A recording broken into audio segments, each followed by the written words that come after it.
डूंगरपुर जिले के माथू गामड़ा पाल रेडला फला गांव में चूल्हे पर खाना बनाते समय एक महिला की साड़ी में आग लग गई, जिससे वो गंभीर रूप से झुलस गई।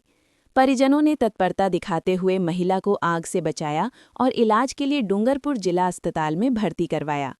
जानकारी के अनुसार माथू गामड़ा पाल रेडला फला गांव निवासी अनीता पत्नी खेमजी कटारा शुक्रवार सुबह घर में चूल्हे पर खाना बना रही थी। इसी दौरान अचानक उसकी साड़ी में आग पकड़ ली। आग की चपेट में आने से महिला के हाथ, पैर और कमर झुलस गए।